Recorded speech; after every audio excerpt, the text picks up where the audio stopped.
Les consommateurs sud-africains qui espèrent une réduction des taux cette semaine pourraient être déçus. Cependant, à regarder les dernières décennies, ils ont en fait apprécié un taux bas durant des années. Le taux de refinancement est actuellement de 6,75% et le taux de prêt est à 10,25%. En 1998, le taux de premier emprunt se situait à 25,5%.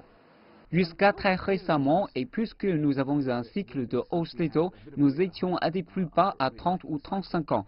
Nous sommes partis de cette base basse, mais nous sommes dans un territoire relativement bas. Il faut garder à l'esprit que dans les années 80, par exemple, nous avons atteint les 25 à 25,5%. Et plutôt que de réduire le taux d'intérêt, une hausse pourrait survenir. Mais le consensus jusqu'à présent est que la réserve maintienne le taux jusqu'en 2019. Le rand s'est renforcé de façon significative ces derniers mois et cela permettra de maintenir l'inflation de l'alimentation et du pétrole sous contrôle. Cependant, il y a toujours une incertitude politique et bien sûr, la Banque de réserve va surveiller cela étroitement. Nous ne pensons pas que le comité va avancer. L'environnement est très volatile. Le rand demeure très volatile en dépit de ses récents gains.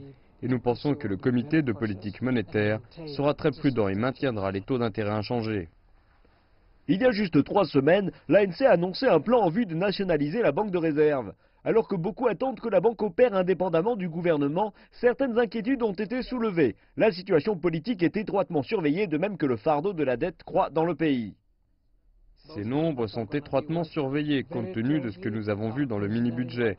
Nous observerons ces chiffres de la dette, que les résultats soient meilleurs ou qu'il y ait une détérioration de la situation. Le président Zuma a envoyé une sorte de bombe dans cette situation en annonçant que l'éducation tertiaire serait gratuite pour tous.